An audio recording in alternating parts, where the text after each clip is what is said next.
Good morning and welcome to Vantage Point. I'm Marcia Boyles and I'm delighted to begin our program introducing the three people sitting here at the table with me. Let me start with my co-host and co-producer, Kathleen Taylor. Good morning, everybody. Hi. Kathleen is our Green Spring social work manager.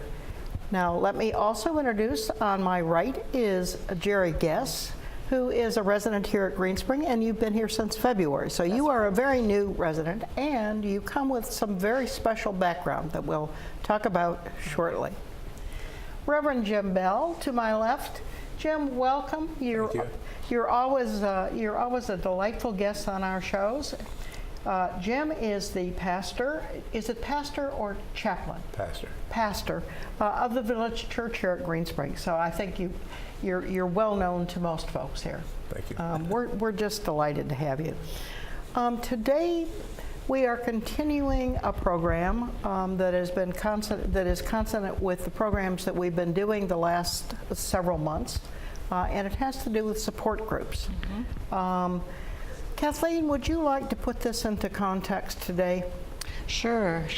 Yeah, I mean, what we've been doing with the discussion on support groups kind of came out of a previous conversation we'd had about disability and how people felt like they would fit in and be comfortable in the community, and how the community would support people that had special kinds of considerations. So we got into support groups as being one way that residents can find a place where they feel comfortable, where they feel understood, where they can get education.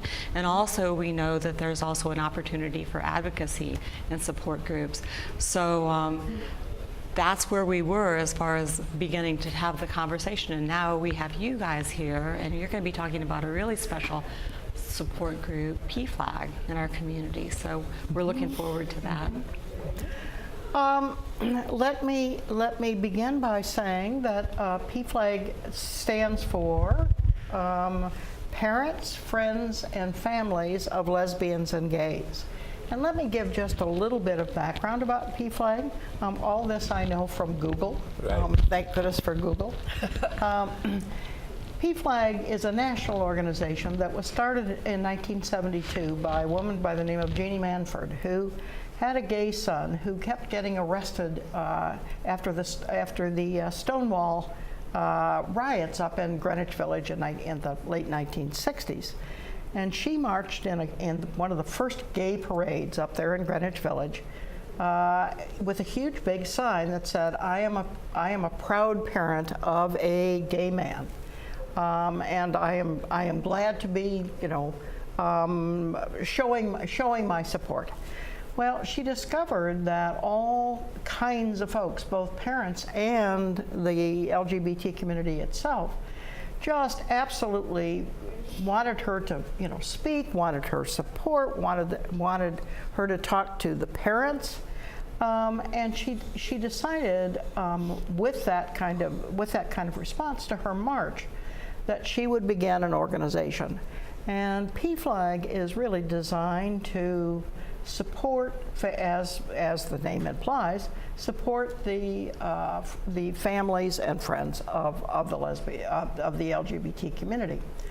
So let's talk about founding a PFLAG group here at Green Spring. And Jim Bell, you started it, was it about 7 years ago, Jim? It was almost 8 now.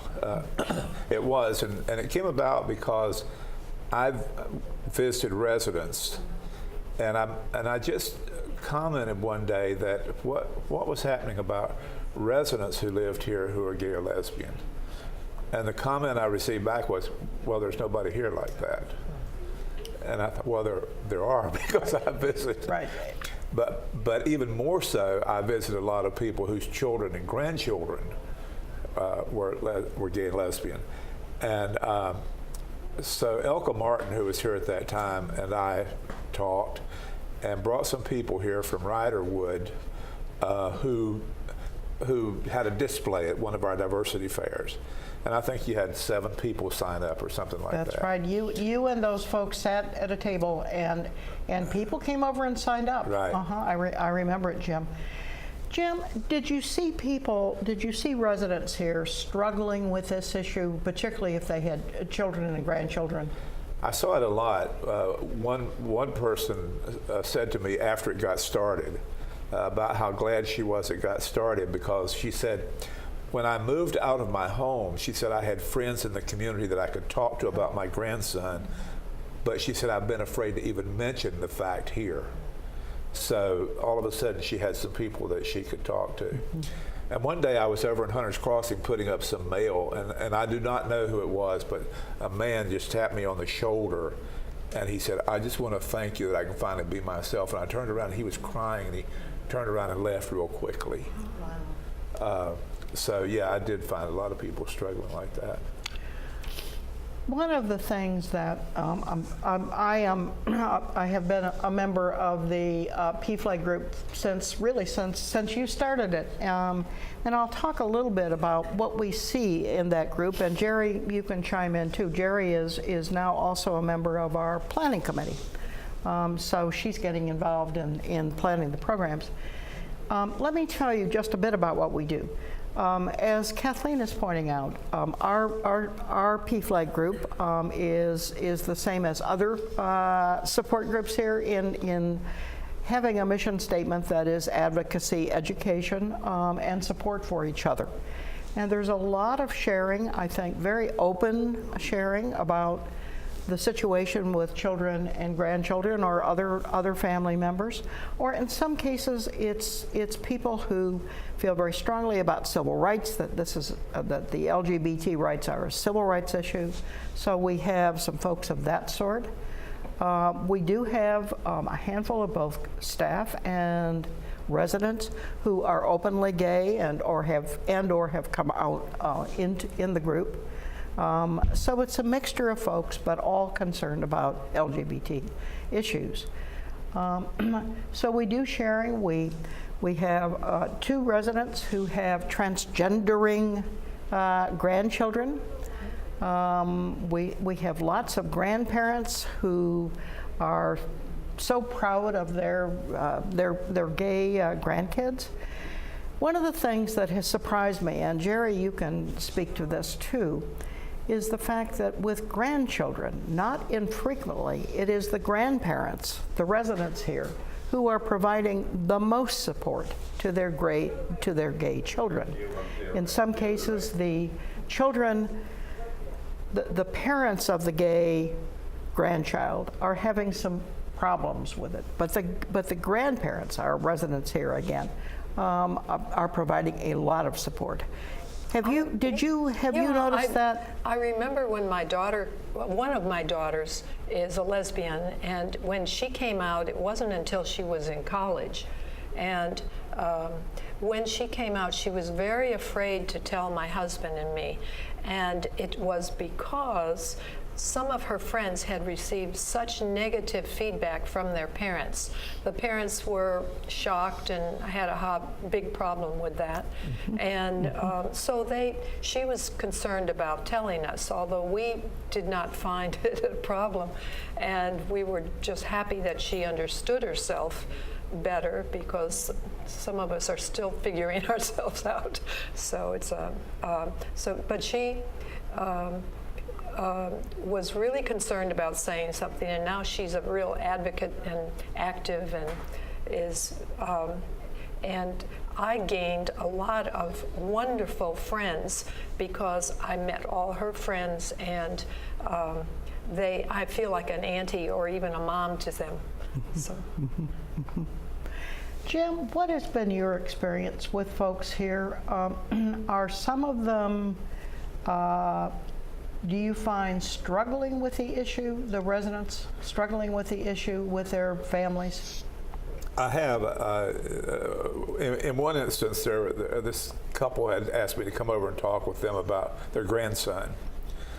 And their grandson was being bullied, and there were just all sorts of things going on. And they were trying to get him, at that time, quote, professional help. Well, I had a chance to sit down and talk just to him. And in the course of the conversation, I finally just decided, I'm just going to ask this kid. And so I said to him, all right, as part of what you're having to deal with, are you gay? And yes, that was his answer. But nobody knows. And I said, I think your grandparents would be very comforting to you if you'd tell them. So he ended up telling them, but unfortunately his father never accepted. The grandparents are now dead, so I don't know what's happened in the meantime. But the grandparents, for several years after that, really became the people he always came to and talked to. And I think grandparents, I don't know what it is about us grandparents, but we're not as uptight with our grandchildren as we are with our children. And so sometimes that makes us probably easier to accept things. Yes. I can watch my own grandchildren do things I would have stopped my children from doing. Yeah. Totally unconditional love there. Right, it sure is. Yeah. It reminds me also of the fact that what that young man felt when he went to you was that he knew that he could speak in confidence with you. And that's what PFLAG is about, that people can feel safe. We do not repeat what we hear. And sometimes for me, it has been not just that someone comes to a meeting, but they will stop me in the hall and say something. I've had parents who said, well, my son committed suicide because of his HIV status or something like that. And that's an incredible burden to carry. But they can speak just to get advice on. I think one of the things for me as a minister also has been to make sure that people know that I'm trustworthy about this. Yeah. Because within the religious community, you don't know. And so somehow to be able to communicate, it's safe to talk to me. I've noticed that time and time again, that I needed to really build up that relationship enough to know that for them to say, I realize this is a safe person. Very good. Let me ask a question of you both. The title for our show was Changing Moralities. And I think that there are social mores, there are also personal mores. And I feel like this topic in particular kind of juxtaposes the two quite significantly. Society's changing, the world's changing, we're changing as people in terms of what's acceptable, what we accept for ourselves and our lifestyles. So can you talk about that a little bit, either one of you? Well, I don't think that we've changed our morals over this. I think we're more aware, but I don't think it's ever been the immoral issue that people have made it. I even think you can go back to Scripture and say, there are places in Scripture that you can look at relationships that may or may not have been same-sex relationships. And also the fact, Jesus never spoke about this one way or the other. There are only about 7 verses in the Bible. And for some reason or other, we've zeroed in on that as an abomination where, planting 2 crops side by side of different things is also an abomination. We've never done that. But for example, a lot of theologians would say that the relationship between David and Jonathan was a gay relationship. And Saul saw that and tried to break them up. And if you read the King James Version of the Bible, you'll find that they fell on each other, weeping and kissing. And, there's 3 or 4 places in the Bible where the relationship is the relationship's the loving relationship, not the sex of each person. Right, exactly. Yeah, I do feel like it does end up being more a personal decision. You know, that people are able to say, I'm going to be who I am, and how society reacts. They're going to have to deal with it at this point, basically. I noticed I had been in a PFLAG in Ashby Ponds. All right, I was going to say, Geri, talk about the fact just briefly that I moved from Ashby Ponds here, and I had lived in Ashby Ponds for more than 8 years, and we started PFLAG there. you started it. Well, and what we found we were doing, among other things, is we would meet once a month, and we would follow current events, because the political situation on gay rights has changed and has moved along enormously, and it is still very interesting politically.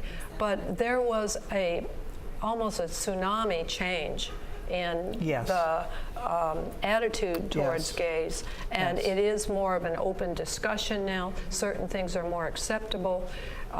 And certainly the whole issue now of marriage has changed the dynamic.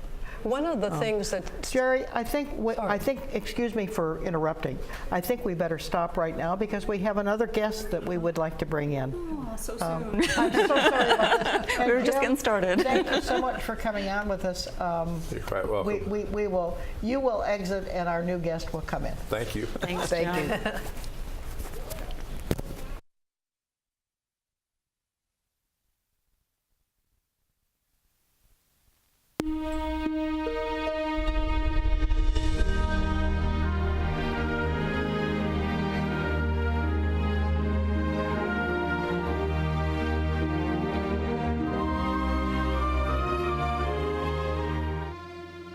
Well, Wayne and I love to support the Benevolent Care Fund.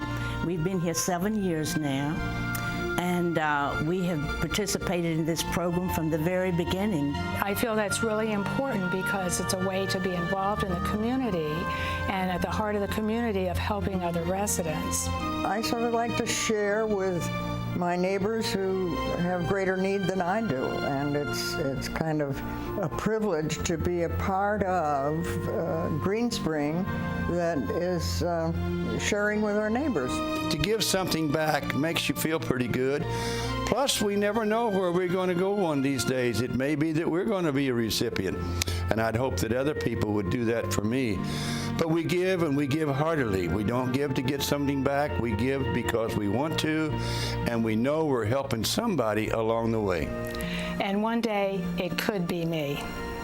It could be me. It could be me. It could be us.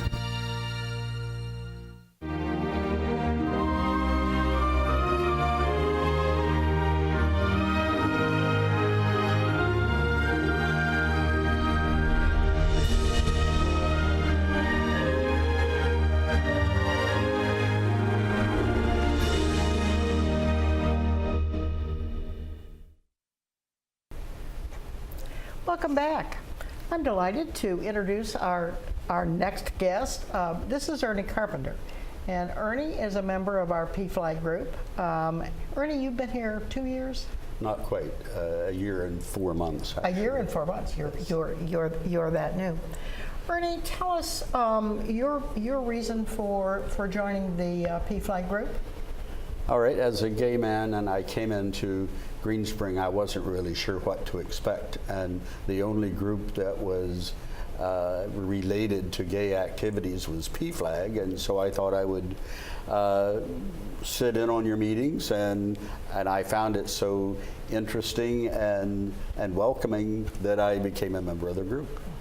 Well, nicely put, and you've been a terrific addition to the group.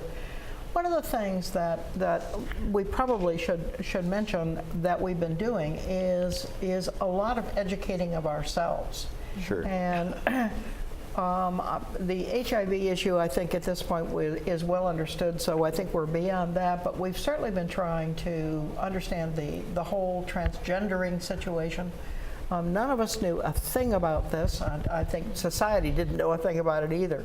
So we've had transgender couples come and speak. We're opening up the PFLAG season with a wonderful speaker, a legal expert on LGBT issues by the name of Judy Moats. Yes, I know her. So, do you know Judy? I do. We've been friends for many years. Oh, I didn't realize that, Ernie. Okay, well, we've had her out here before, and she is just a terrific, dynamic speaker. So I think this is going to be a great way to open up our fall season, and that meeting is a week from Tuesday at 11 o'clock in the Village Square classroom. Ernie, you've been a great resource and asset for our group. You and Geri, both of you as quite new members of the group. What have you found the most helpful in the group? Geri, how about you? what have I found most helpful? I love meeting the people in it. There are several members who have are openly gay, and that's not always the case in some PFLAG groups I've belonged to, because I was in a group in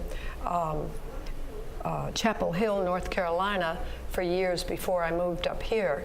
And now it's less secretive, and I love meeting people, and it's just like Greenspring itself, the stories people have. Everyone's personal story is what makes it all worthwhile.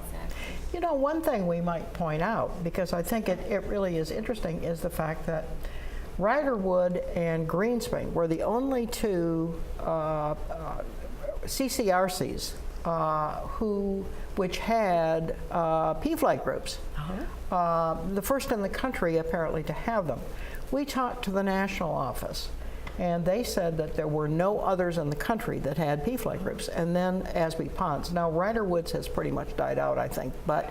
Right, but it was Riderwood. There was a woman at Riderwood by the name of Paulette Goodman. Yes. And she very graciously came to Ashby Ponds, and she kept in touch with me and helped me figure out what kinds of programs we could have. She helped us here too, she did? and she was an officer in the national PFLAG, so she had lots of experience.